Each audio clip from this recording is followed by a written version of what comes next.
Calling committee meeting to order at 6:01. Clerk, please do the roll call. Alderman Carr. Here. Alderman Roll. Alderman Johnson. Alderman Montoya. Here. Alderman Rita. Here. Alderman Fairwell. Alderman McGee. It's on the way. We have three present right now. Start with pledge allegiance. Yeah, just for the record, when the meeting is not posted, it's an illegal meeting.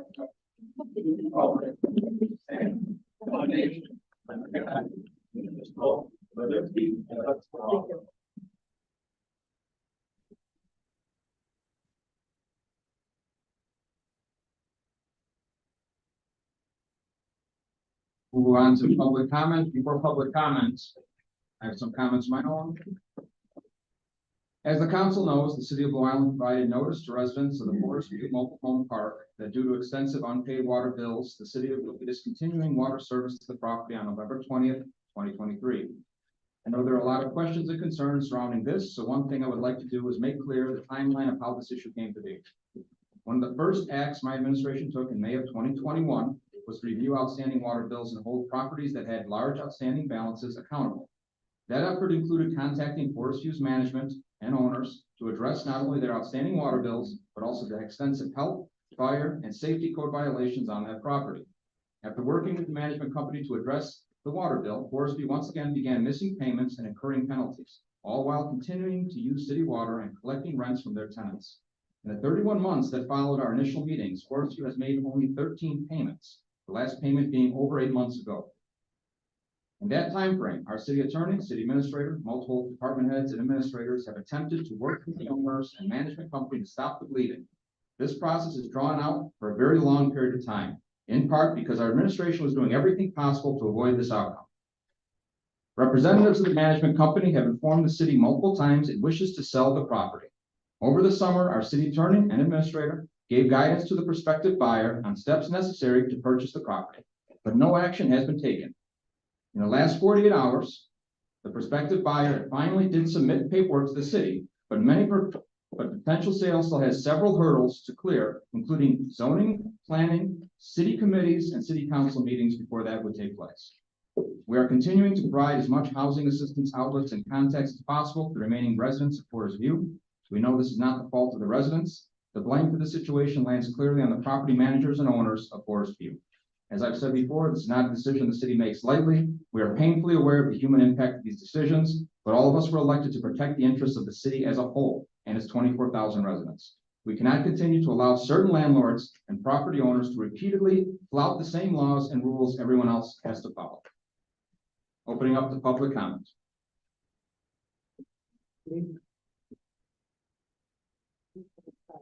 I will. That's also one at a time.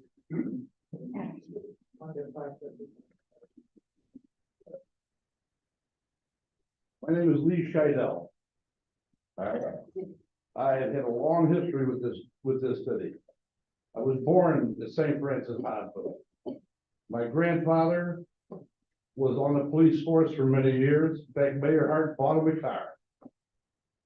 My father was a volunteer fireman, and for 20 years during the Shell gas station, 129th and Western.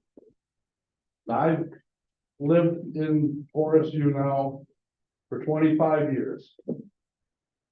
I have, documentation for the last, since from 2010 to 2022 of every penny I paid at that park, including water bills. I mean, it's very concise. It breaks down every payment, water, sewer, rent, whatever, and it's hard to fathom, that we were blindsided on this. I mean, where are we gonna go? And if there's so many waters over there, they're already circling the wagons over there with signs all over the place. We buy mobile homes. I got nowhere to go. And if I walk away, what's gonna happen? So, all these trailers are gonna be looted. Who's gonna protect my property? I own my trailer. Who's gonna protect my property? If I'm not there to protect it myself? You know, but so close to the holidays and winter and everything, people got nowhere to go. So you put them in housing. Like I said, by the time a family moved out less than about a week ago, someone's already broken into the trailer. You know, and there's no way you're gonna be able to stop these people from breaking in and looting. Yeah, so, you know, we're the rock and the hard place here. You know, I want to see that water bill get paid just as much as everybody else wants to see that damn water bill get paid. But like I said, where are we gonna go and still be able to protect our property? That's all I had to say. Thank you.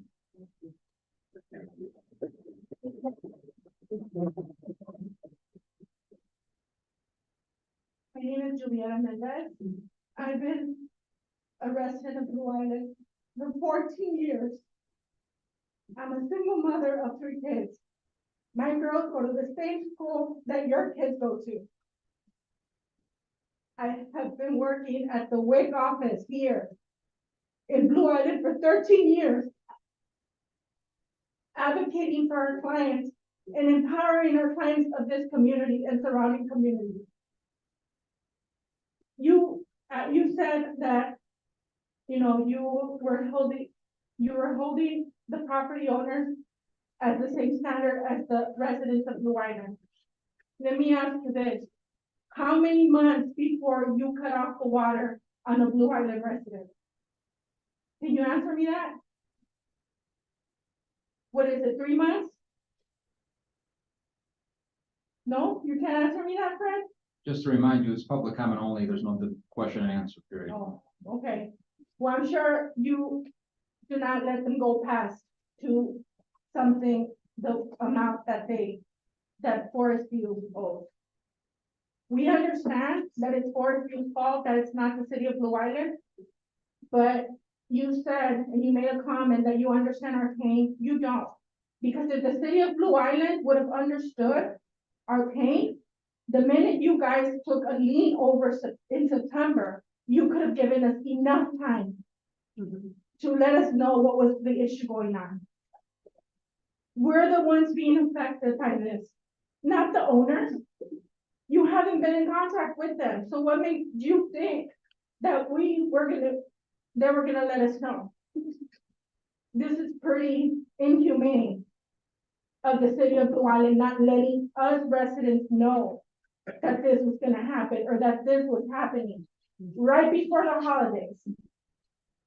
While your kids are able to sleep in their beds during Thanksgiving, my kids will be homeless because I don't have family in Blue Island. I don't have family in Illinois. Thank you. Thank you.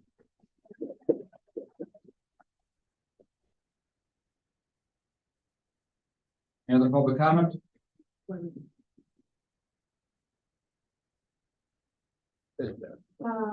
Yo les voy a hablar en español. Buenas noches, mi nombre es Laura González.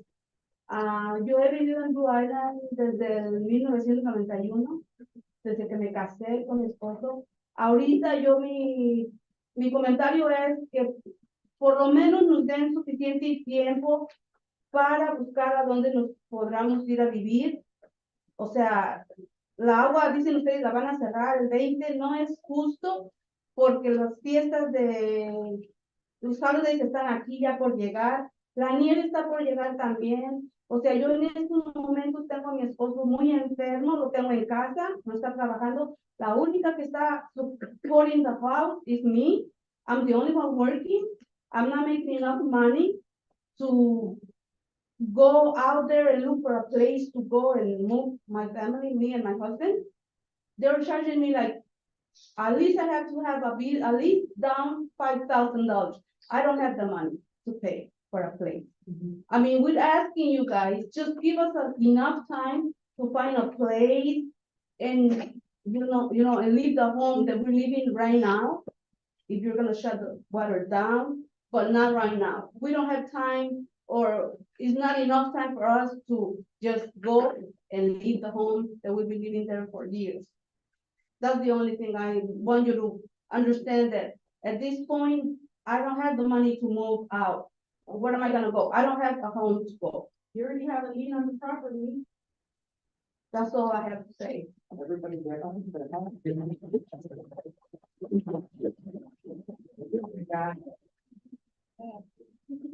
Oh, my name is John Zurich. I think many of you on the city council will know me because of all the dozens and dozens of Freedom of Information Acts I filed against the city. The only thing I have to say, I've been there 9 years. I've taken care of parents and a brother that had late stage Parkinson's. I've never seen a park deteriorate so much in my whole life. There's, no matter if they get a payment plan or not, there's so much into that park that needs repairs. It's just amazing. Like I said, I was a private investigator, and I've been conducting investigation on Forest View. I've interviewed most of the people that were interested in buying it, and they backed out. They said they didn't want it. It cost too much money to repair the park. The water bill is unbelievable. And you're still gonna have thousands of dollars because of all the leaks in the park. And they didn't address the owners didn't address this, and they should be held responsible and taken to court for this. You can't blame the city of Blue Island on this issue, because they tried to negotiate with them for money, and they weren't able to do it. I hope you could come to some kind of realization for all the people that live in this park, because I really feel sorry for them. The children, the people that are disabled, the veterans, the seniors, it shouldn't be allowed. It shouldn't be allowed. And I'm asking Mr. Mayor, if you can do something about it to get an extension or something for people to move out, or provide an equitable amount of money or something to put them up in other places. I think that's all they're asking for, because the place is really, it's taken over by squatters. The crime is rampant down there. The heroin addicts are unbelievable. I've keyed in most of the officers down there about being careful. I notify the messengers that come down there, UPS and things. Something's got to be done. Something's got to be done. And that's about all I got to say. Thank you. And I just hope you'll do the best for the people of Forest View. Thank you. Thank you.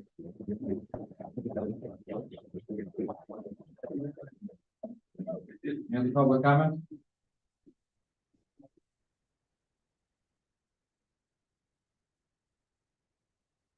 My name's Bill.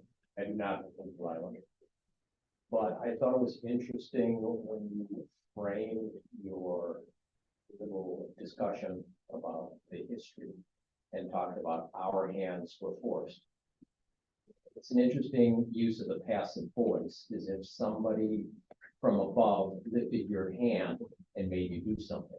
They didn't. You decided to do it. You could decide to not do it. You could decide to not do it before the holidays, before cold weather comes in. If this has been going on for 31 months, are you going to say that all of a sudden the city is in such a precarious financial position that another 6 months is going to ruin the city? I don't think so. It's a dilemma. You're trying to insulate yourself from the consequences of what you're doing, which is going to be throwing out women, children, older people, people that have nowhere else to go. Maybe it makes your conscience feel better to say it that way. Well, I'm just doing it for the good of the city. But you're not. If these people were contributors, if they were personal friends of yours, I'm sure you could come to a different decision. Thank you.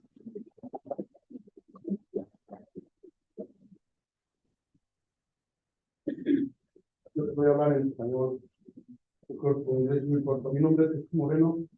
Tengo viviendo casi 20 años en Blue Island y nunca hemos tenido problemas para pagar nuestros biles.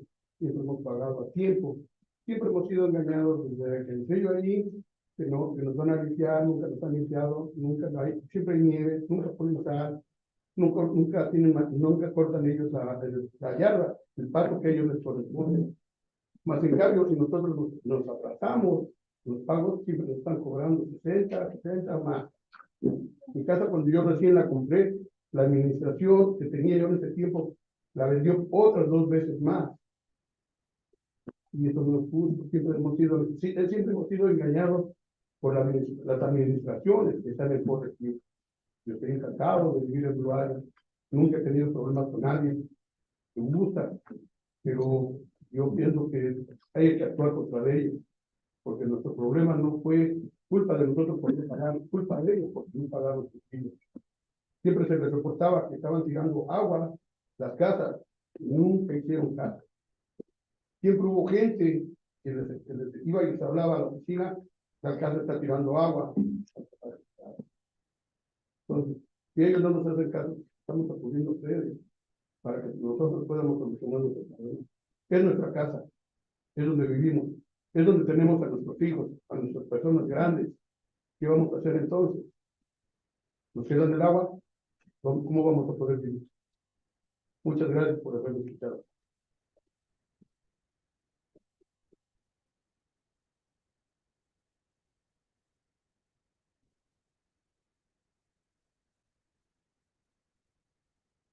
Good evening, everybody. My name is Patricia Guzman, and I was elected team leader, I guess you want to say. I'm not real good at being a team leader, but I am boisterous. You can tell by the passion behind me. Nobody wants to leave. We're all scared, we're all frightened, we have no answers. And we understand the position of Blue Island. But Forest View obviously is the one who has all the guilt in this. We're the victims. So we're just honestly asking, what can we do together as a community to resolve this problem? If we could have our individual lots water meters, we're all willing to do that. Every one of us that are here today, they will pay their own water bill out of their own pocket. Because we've been paying for Forest View and they're not doing their job. So how is it that we're at fault? We understand it's a big bill. I could never see how to get that outrageous. And it's obviously, it's a lot of money. So Forest View is the one who's playing with you guys. They're playing with us. And we're in the middle of it. We're both getting the raw end of the deal. You guys are getting promised that you're gonna get paid. And we're being promised that we have a safe home. And neither one of us is correct. So we just want to be heard. We want you to know that we don't want to leave. We love Blue Island. All of us here today, we pushed really, really hard to get to this point. We want you to listen to us. That's the most important thing.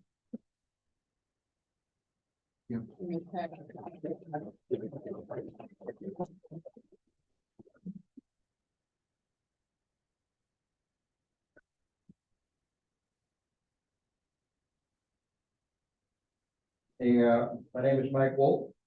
The air we breathe, the water we drink is a human right.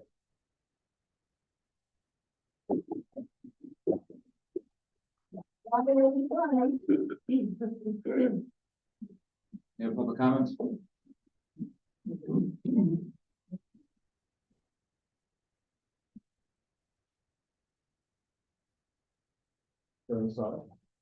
Done.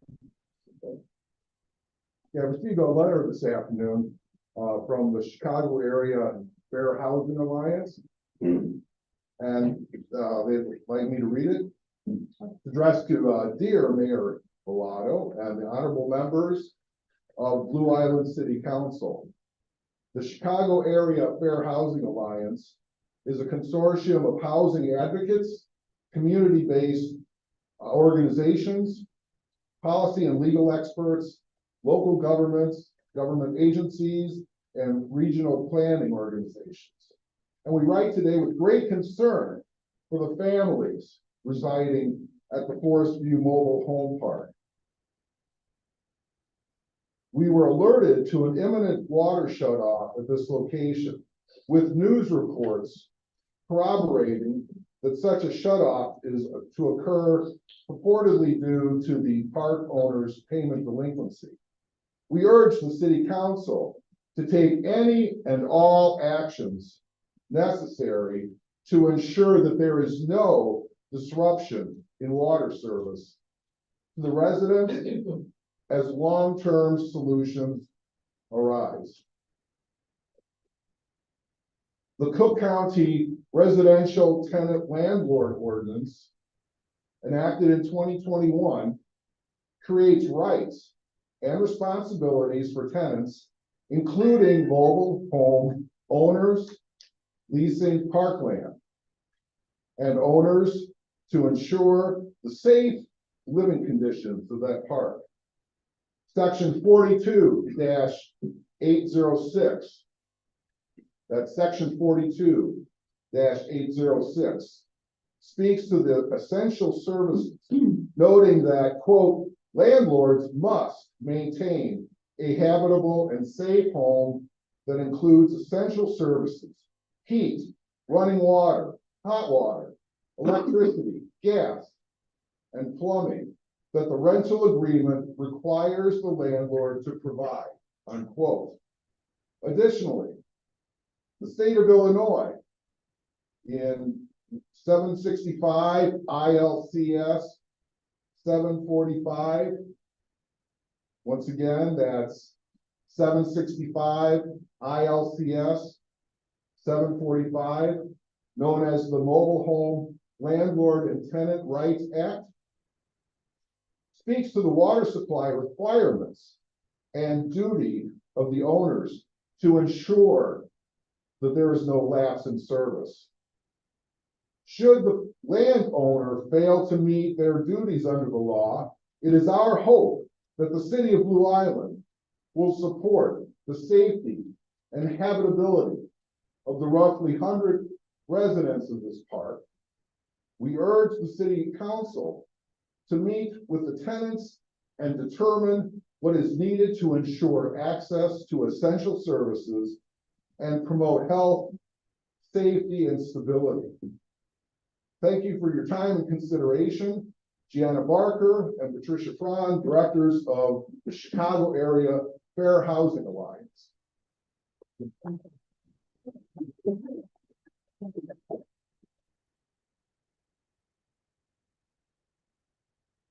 Any other public comment? Good evening, my name is Tiana Jones. I actually just purchased my mobile home from a private owner. And we had a lot in Forest View in February. I don't feel that Forest View should have been allowed to sell me this mobile home with the state of the park and the state of their utility bills, whatever else they're behind on, we don't know. Here I am thinking I have a long-term home for me and my son and somewhere safe that I can raise my son. And Forest View are already violating a lot of terms in our lease. They're not providing us with safe pavement and roads in our mobile home park. They're not cutting the grass. I'm cutting my lawn and the lot next to me. A squatter just broke into the trailer next to me yesterday. I saw the door broken into. They don't care about this property. And if they don't care about it, they need to sell it.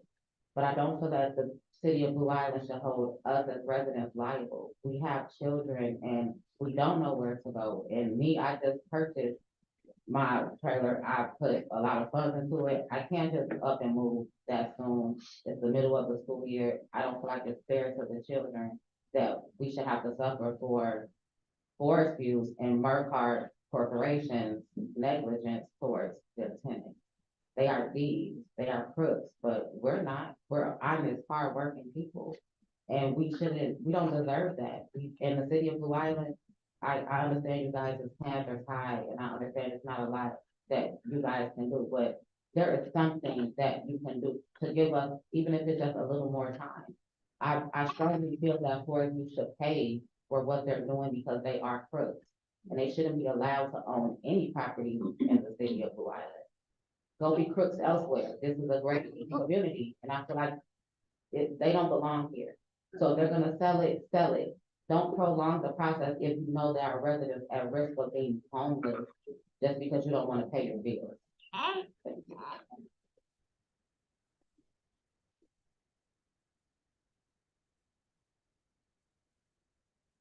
Any other public comments?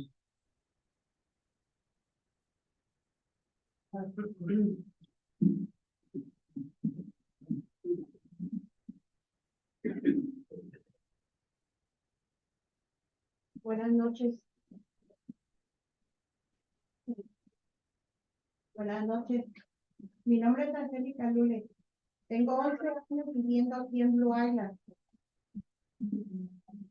Para mí ha sido una tranquilidad vivir aquí, porque yo vengo recorriendo desde la 26 y la 47, donde viví una violencia fuerte, donde balazos por todos lados, balacearon mi camioneta, nos asaltaron varias veces, y llegué aquí a Blue Island y encontré la tranquilidad, y además disfrutar de todos estos animalitos silvestres, porque soy protectora de los animales, y ver los venados, esos animales tan hermosos, y ahora encontrarme que nos van a desalojar, nos van a quitar el agua.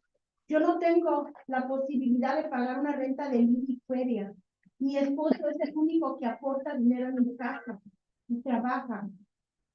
A mí no me dan trabajo, puedo utilizar mis manos, pero no me han dado la oportunidad. ¿A dónde me voy a ir como homeless? ¿A una casita como los que están viviendo ahora? Yo les pido a ustedes su comprensión para todos nosotros. Necesitamos el agua.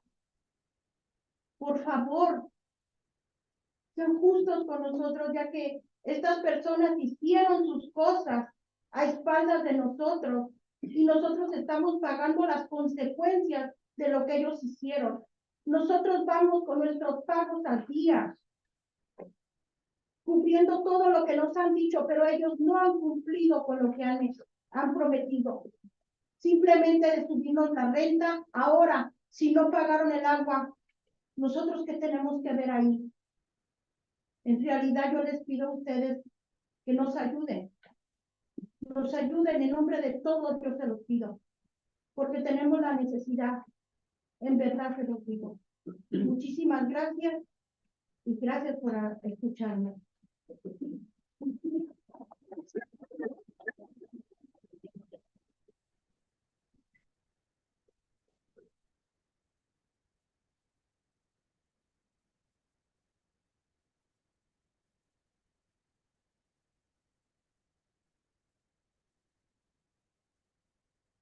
My name is Sheila Weir.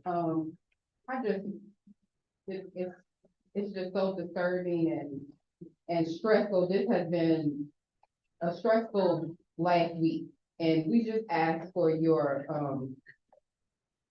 at this moment, if you could just allow us some time, at least to after the winter holiday, after the winter season. Maybe 3 months. Let us get on our feet if that's the case. And then if you have no other options, then turn off the water. But just please keep our water. At this point, we have nowhere to go. I have elderly parents.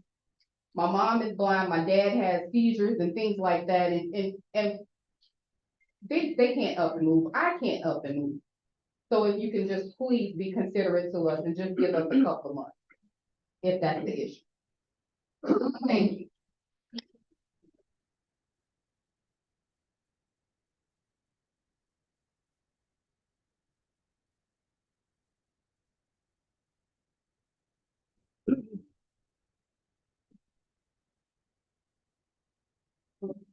My name is Giovanni Gonzalez, and I am a mother of 3, as you can see. Where do I start?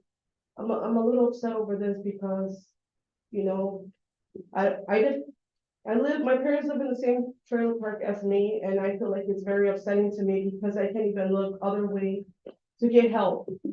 I depend, you know, they depend on me and I depend on them. I mean, not money wise, but like the support. And I feel like without you guys understanding us and just being compassionate towards us. We have nowhere to go. Where are my kids gonna go? I called places already and everything is really high.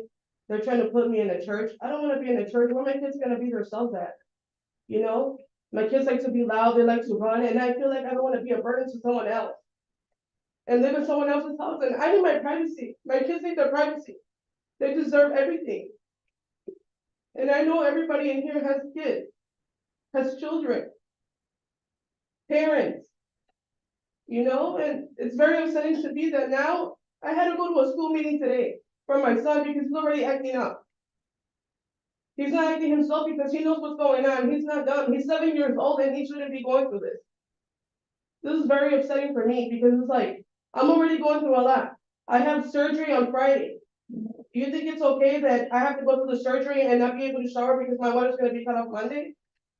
You know, I feel like we've been very respectful and I really hope that, you know, you guys come to something and have the compassion in your hearts and really look out for us residents. I don't care about Forest View anymore.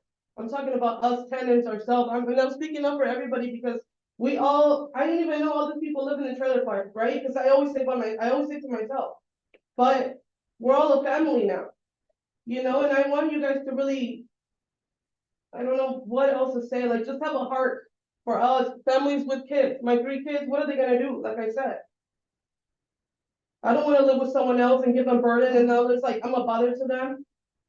I wanna be able to breathe in my own house, walk in my pajamas if I want to, how I wanna come out. Now I gotta worry about where the heck am I gonna go? Just please, you know, think about us. Thank you.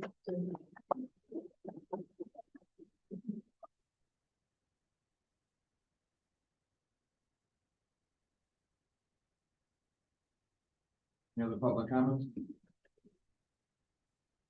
Any other public comment?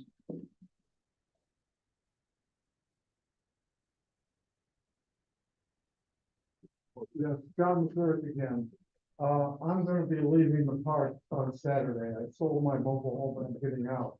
I've been there for 9 years and I wanted to compliment all the officers in this room. That they've done a heck of a job. They come down there, they responded. They do a very difficult job down there and they look out for people. And my hats are off to you, sir. And I just wanted to make that final comment that you got a wonderful police department down there. So that's all I got to say. Thank you.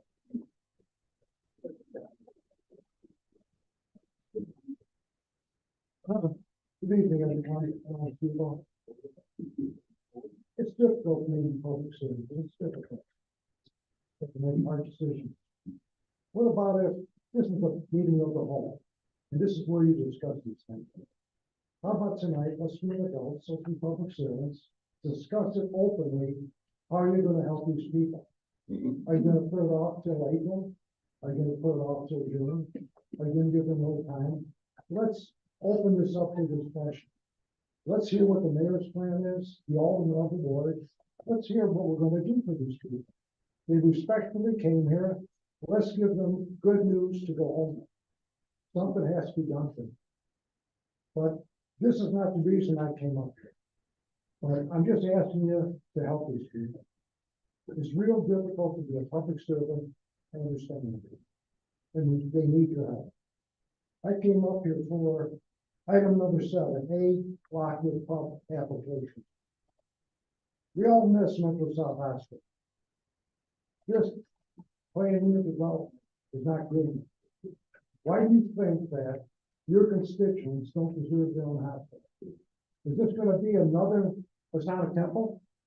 Another Masonic mountain that we're paying for every day? We have to think long term, not short term. This development plan is short term. The developers don't even live here. They don't care about us. We need a full functioning hospital with a trauma center. Thank you for your time. Thank you for listening. Thank you.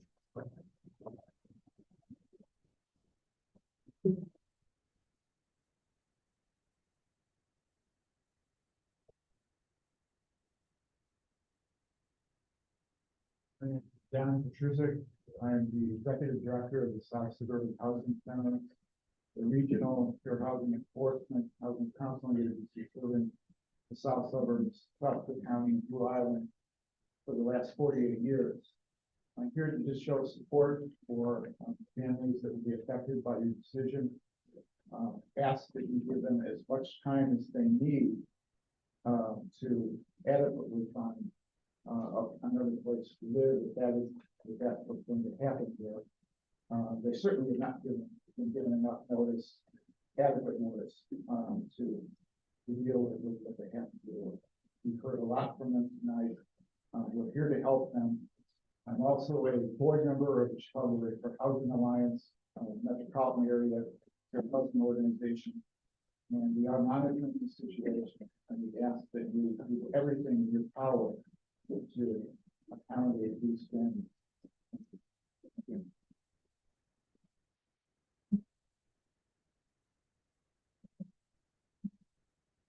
Any other public comment? Any other public comment?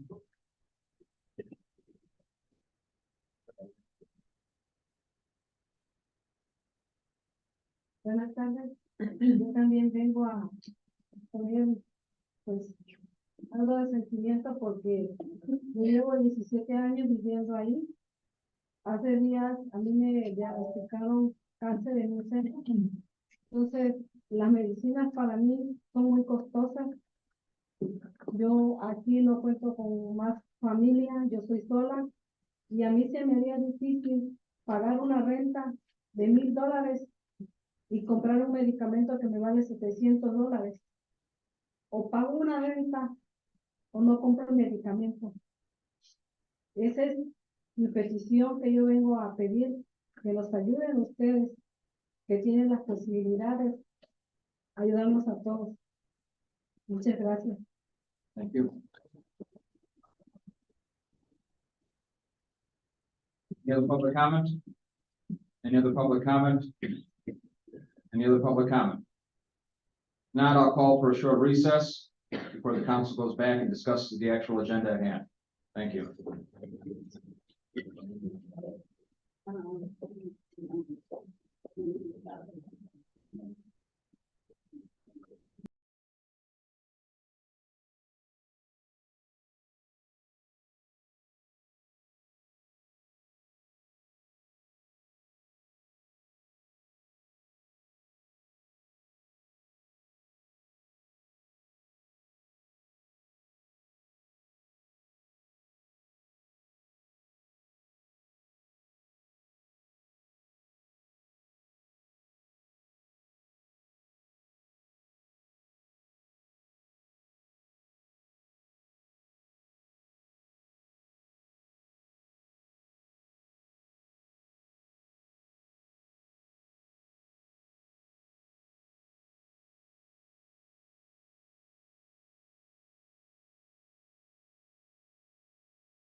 Continue the committee meeting, just a reminder or notification, people are here, committee meetings do not make final decision on any action item, they are just discussion only.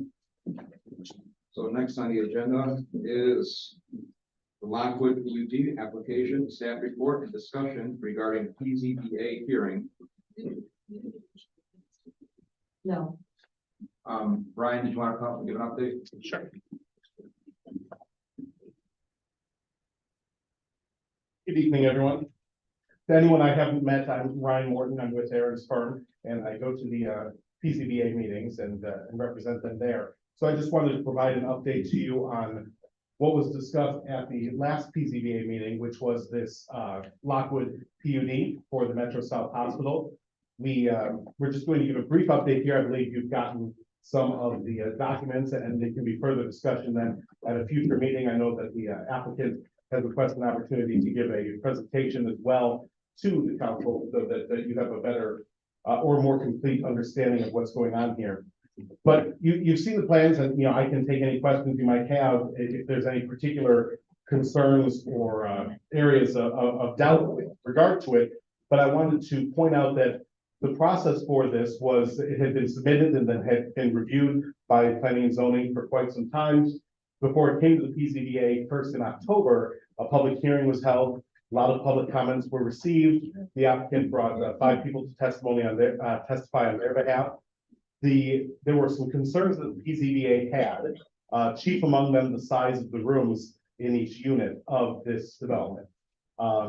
So they asked the applicant, they tabled it and asked the applicant to come back in a month with updated plans, see how they could revise things to address some of these concerns. So that's why in November, that's when the board actually deliberated and made their recommendation. And that recommendation, which is to approve the PUD, is based on the changes that were brought forth by the applicant. The applicant did increase the number of 1-bedroom units that were available in the development from what was originally proposed. I believe 6% were going to be 1-bedroom. Now it's about 20% are 1-bedroom.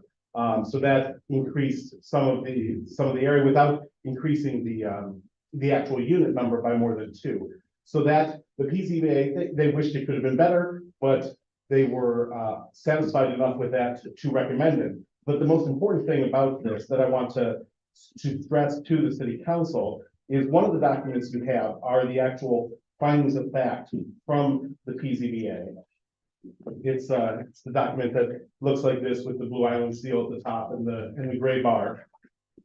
This goes through all the requirements for special use and how the PZBA found. But most importantly, there are also conditions at the end of it. And what we're doing here is it's a preliminary PUD. This is a new process that was added to our zoning ordinance last year, where it created a preliminary and a final PUD process.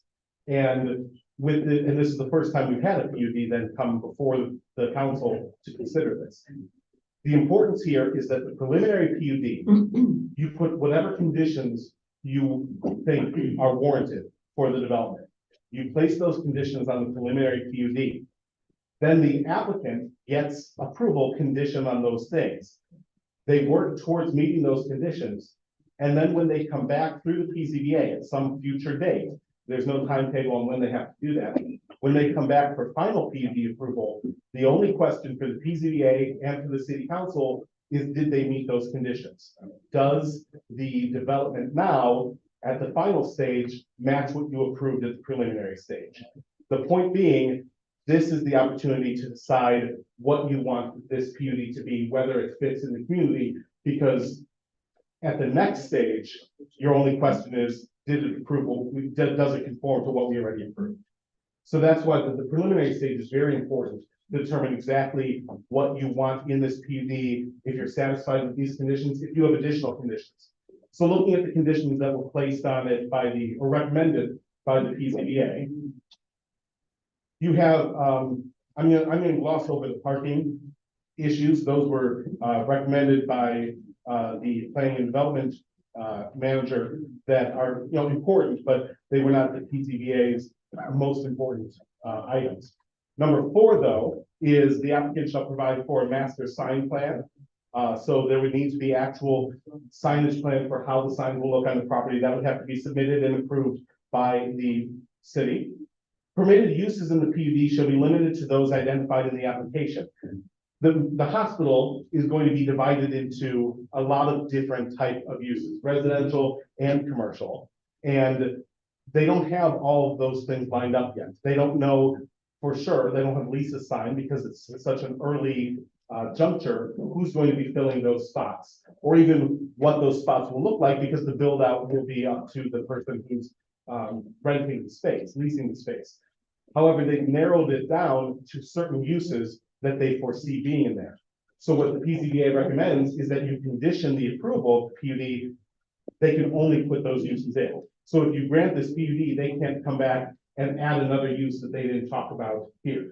So that's what this list is: senior housing, urgent care, adult daycare, a limited service hotel, which is intended for people who are visiting those in the senior housing, a grocer, occupational health, ambulatory surgical treatment, wound therapy, physical therapy and occupational therapy, medical technician, MRI imaging, laboratory pharmacy, general office, and general retail. That's a lot, but those are things that would otherwise be permitted in the UTOD anyway. And this is saying that those are the only permitted uses, though, within this PUD. Senior housing would be limited. The recommendation is to limit it to residents 55 years of age or older. All final plans would be approved by each applicable city department. They'd have to give their plans to the fire department, who approves it, police, building. Everyone would have to look through it and approve it before it could get final approval. The applicant shall engage in discussions with the city to determine the future use of Metro South Park, and the applicant shall provide a phasing plan for the various uses in the PUD. The concern here was that the PZBA didn't want to approve this massive development, and then it's only used partially for residential for the next 5 years. They want to see some sort of plan from the developer. They didn't want to dictate what that plan would be. They want the developer to bring it forward. How long until you get the commercial done? How long until you get the residential done? So those were those recommendations, but you can place whatever conditions you want as long as they're reasonable, and that's why you have the attorneys here to help you with that. But this is the time to put those conditions on it. And like I said, I can answer any preliminary questions you might have, but certainly at a future meeting, that would be an opportunity for the applicant as well to make a presentation and answer questions. I saw Candace Carr's hand and Alderman Rita's. Alderman Carr, Alderman Rita. So what happens, let's say we approve this and they can't get the grocery store together. Now they can only do what has been approved. So then what happens? No, they can't find a grocery store. What happens to that space? What happens to the project? There'd be 2 options then. They could pivot, so wherever identified in their plan that they were going to have a grocer, they could pivot to one of the other approved uses and put one of those uses in that space instead. Because the approved uses, that list of maybe a dozen uses, any of them could go anywhere within the building. Or they could come back to the PZBA and the city council and ask for an amendment to the PUD to add another use that they previously hadn't considered. But with that condition, limiting it to just those dozen uses, those would be the only 2 options if one of the uses fell through. Alderman, was there anything else? Right on. Alderman Rita. Did you say that with the preliminary PUD that they do not have a time limit to meet that? Correct. You could place a time limit on it as a condition, but per the ordinance, there isn't a time frame where they would need to come back and get final approval. But we can put a time limit on it. Yes, you could put a time limit on it as a condition. Once they get final approval, then they have to initiate the special use, because it's a special use for a PUD. They have a year to initiate the special use, but that's after final approval. Okay. And then also, what about the security? Did they discuss anything about security, or would there be armed security? Would there be security 24/7? The security details, I'm not sure myself on what exactly they came up with on that. It was talked about in the meeting, a better idea of what the security would be. And however, so that's something that can be asked of the applicant at the next meeting. Part of the conditions, though, is that a plan would be approved by police, and part of that would be the security plan would then also be approved by police. Okay, But security was certainly something that was brought up at the PZBA as a concern, both by the people giving public comment and the PZBA member. so that's something that we need to, discuss further, I correct? think so, yeah. Okay, what about medical staff? Would there be medical staff, 24/7 for the, residents?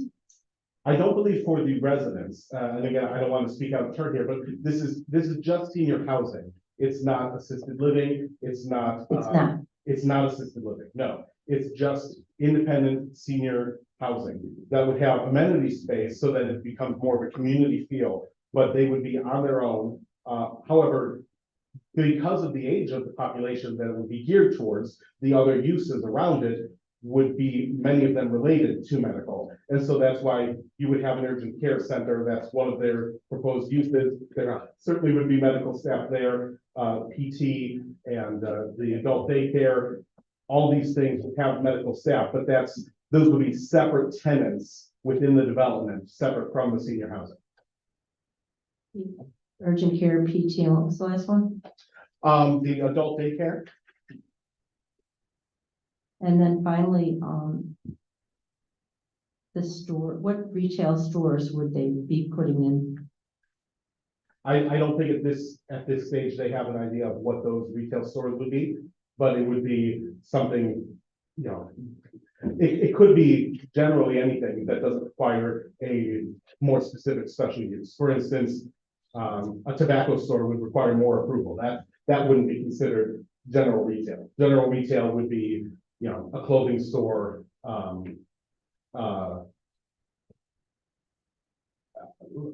this is outdated, but like a Hallmark card store, like those types of things would be general retail. So that's something that we need to further discuss as well, correct? You can specify more. I think the idea was to leave it open, at least from the developer standpoint, to general office, general retail, because those uses would be permitted anyway. Regardless of whether there was a PUD, someone could come in with a use that would be permitted in the UTOD, and it would never even have to come before city council.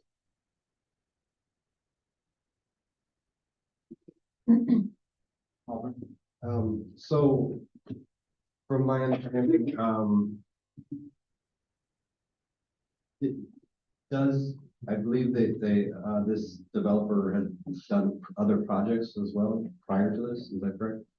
Yes, the people involved in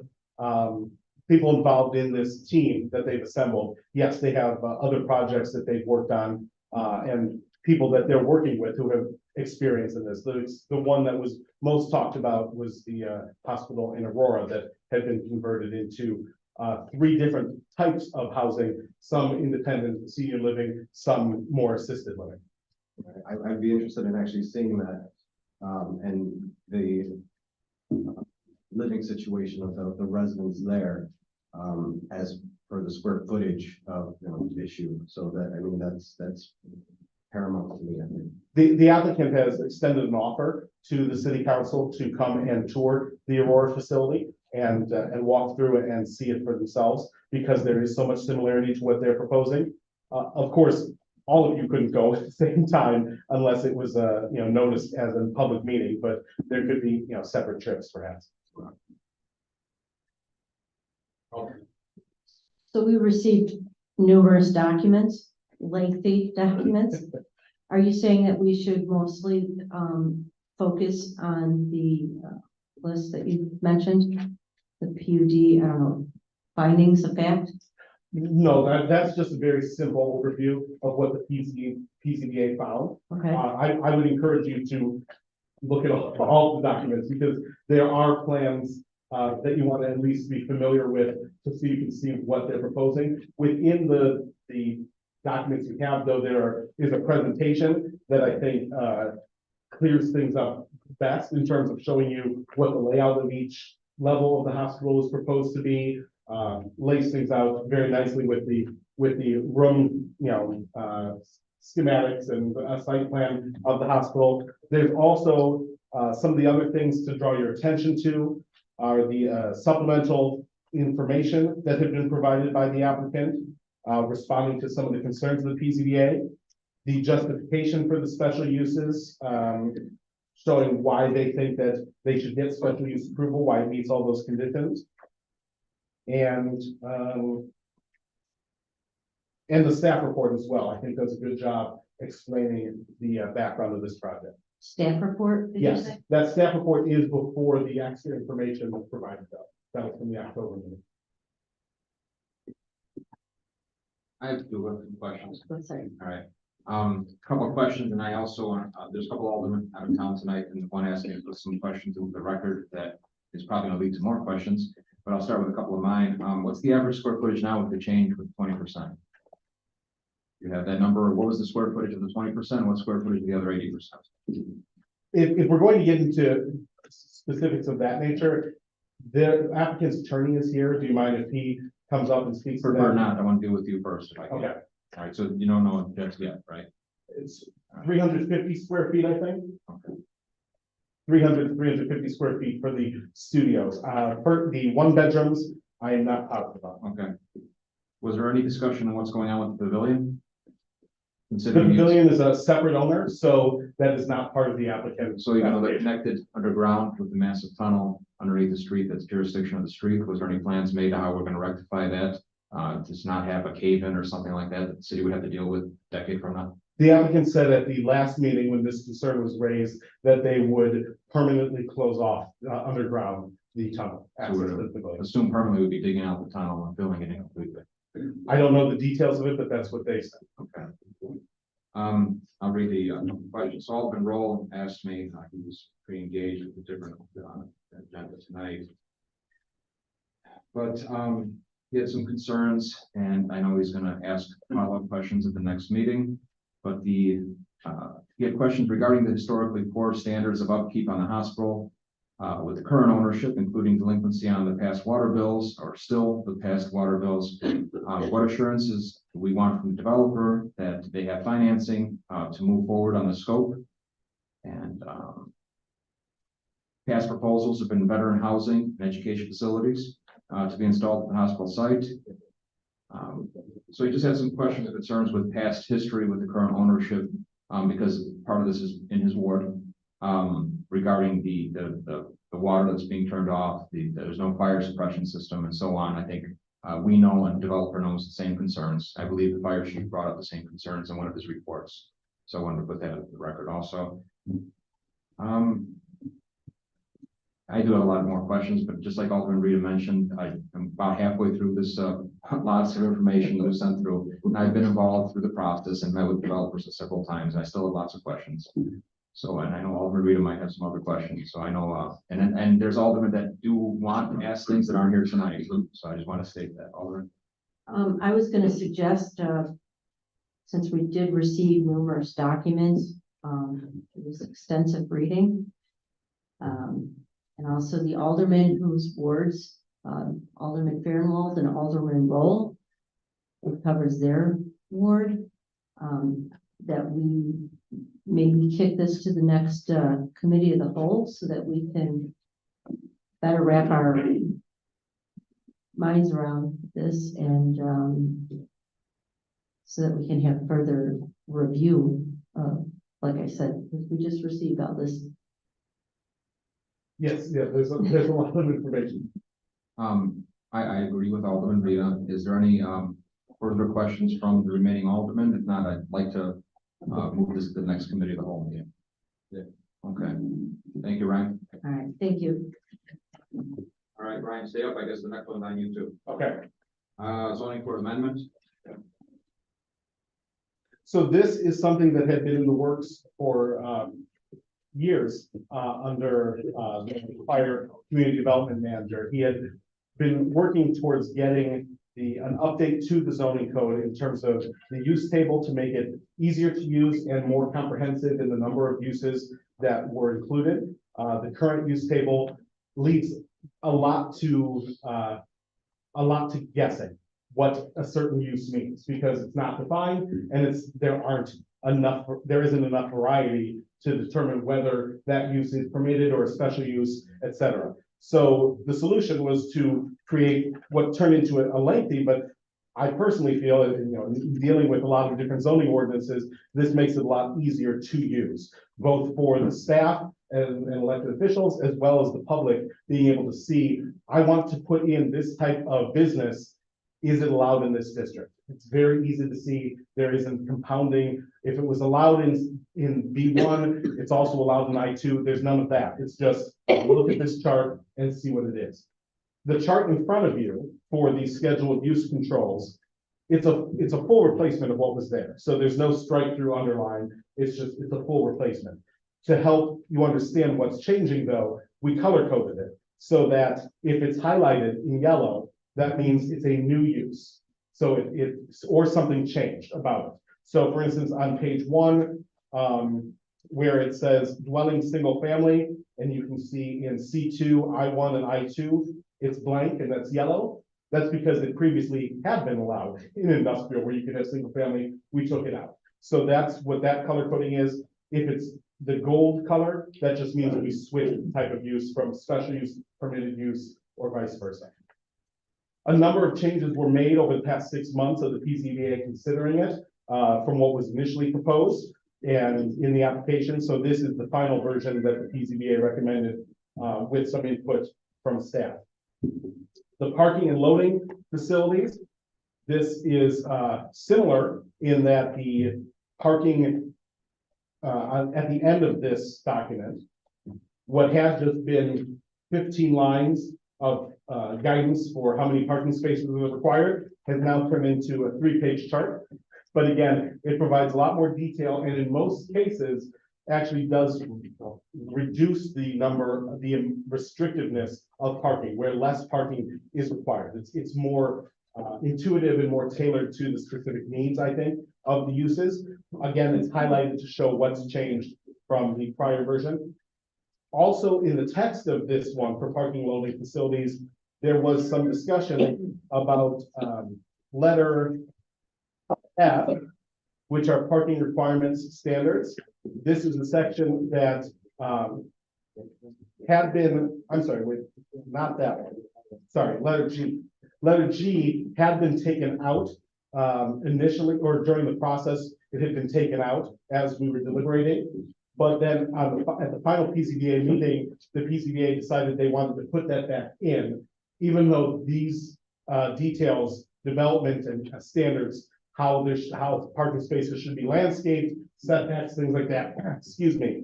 Even though that's in the building code, they thought that it was appropriate to put it in the zoning code as well to add extra enforcement. So that's the most significant change on parking and loading facilities. And then definitions, there are 90% of the definitions have been changed. They're either brand new definitions or they're modified in some way. Anything that's underlined in here is a new definition. There's nothing really to highlight there other than to look through it. Again, there's a lot of homework on this to look through these documents because it was an extensive project. I don't expect you couldn't vote on it tonight, but I don't expect you to be able to vote on it at the next meeting. But I wanted to call your attention to these things, and if you have any questions about them, feel free to reach out to me, and I can try to explain, what the thinking was on each of these uses and definitions. I have a couple of questions, but just like the hospital situation, it's a lot of information. Yeah. I just have a lot of questions to clarify something since I started reading into this. So let's say a business on Western Avenue does not have off-street parking. Let's pick one that's been there for a long time. T&G's. Are you familiar? T&G's been there for 30, 40 years. Fast food, hot dog stand. No off-street parking. Okay. They switched owners, remaining a hot dog stand. Would they have to find off-street parking? No, that would continue. They'd be grandfathered in as a non-conforming. Same restaurant. Now it's no longer a restaurant, but it's a coffee shop. Coffee shop would be treated the same way. Without looking into it more specifically, it would be treated in a similar way so that it would have the same requirements. That clothing store for the same location. Now things change from restaurant to retail. All right, that's something I will pay real close attention to for my homework lesson. Because of course, most of our commercial district does not allow for off-street parking. And I hate to be restrictive on new businesses coming in, but it's a concern of mine that I've had since I've been in this position, so I will pay more attention to that for the next meeting. When you look into that more, I would call your attention to a provision that was added. It's the first highlighted paragraph in the parking and loading facilities document. Parking allowance, I'll just read the beginning of it here. In all residential, commercial, and industrial zones, off-street parking shall be provided for all uses in accordance with the table of land uses. However, off-street parking shall be waived for the first 2,000 square feet of commercial space within the C1 district and the UTOD. So really what you're talking about are only facilities that would be over 2,000 square feet. Because with this addition, in C1 and UTOD, anything 2,000 square feet or less wouldn't be required to have any off-street My parking. last hypothetical, daycare center located in R1. Thank you. That has been a daycare center for 80 years. Would that have to go through planning and zoning?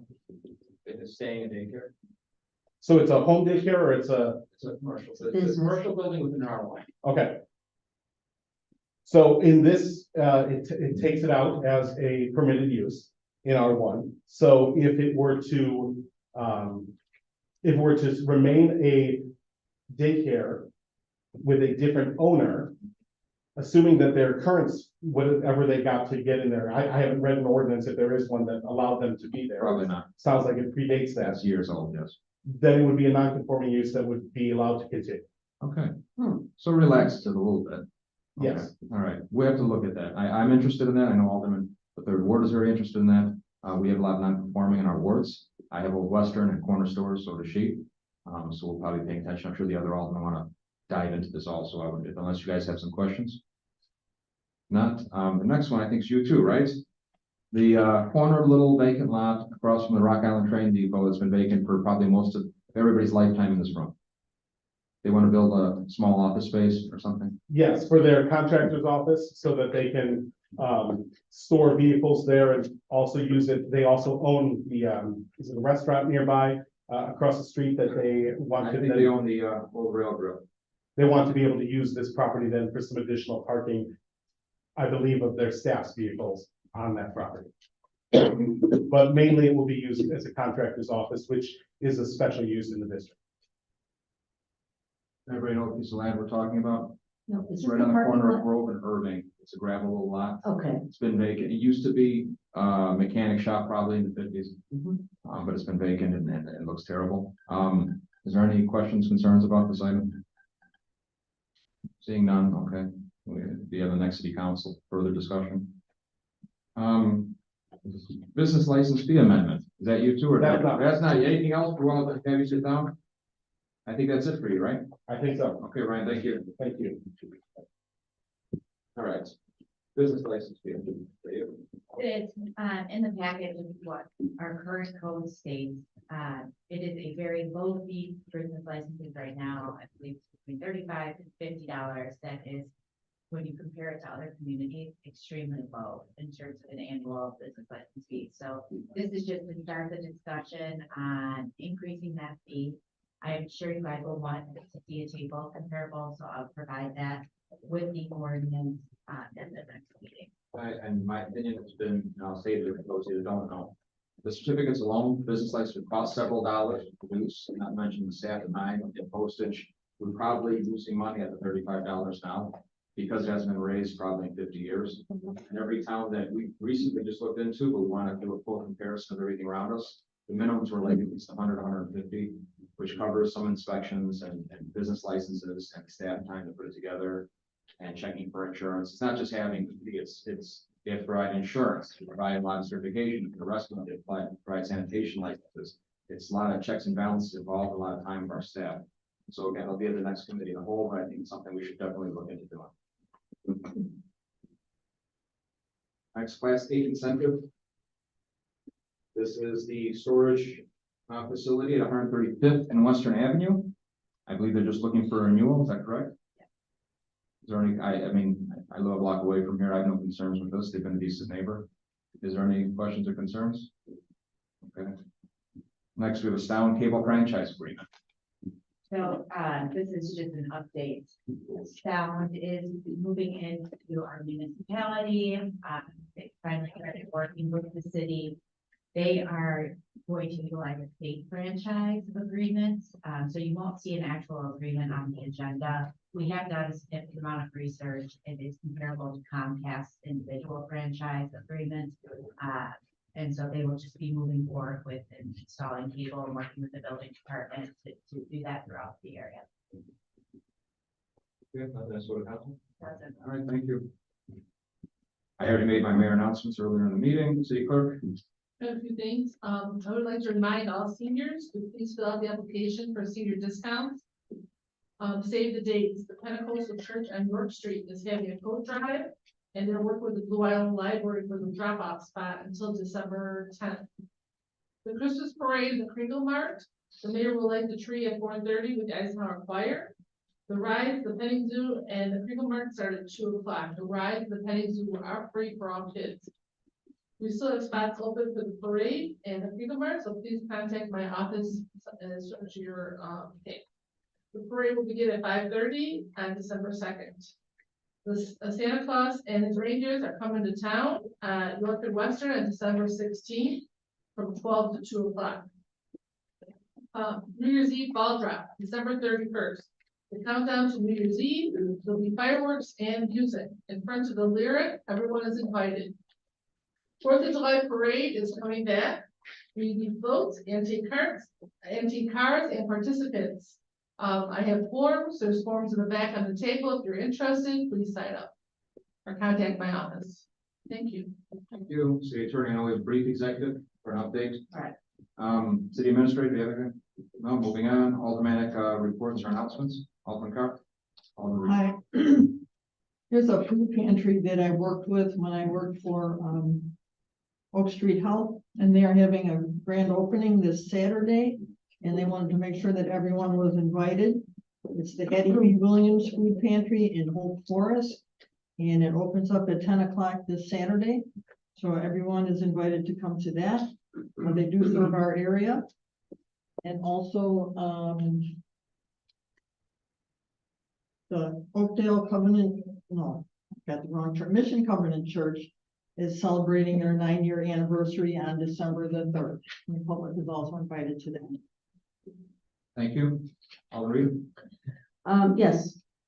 I ask, because I think that, I would like to see, and I think it would be helpful to the council if we got regular updates, or water reports, and that we go over them in executive session. Any water bills that are over $5,000, we could start getting them regularly. Thank you. Any other alternate comments, announcements? If not, we need a motion to go to executive. Alderman Reed, Alderman McGee, all in favor, say aye.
I'll make a motion. Motion to regular session, Rita, seconded by Alderman Carr, all in favor, say aye. Aye. We talked about possible, litigation, property issues. Motion to adjourn.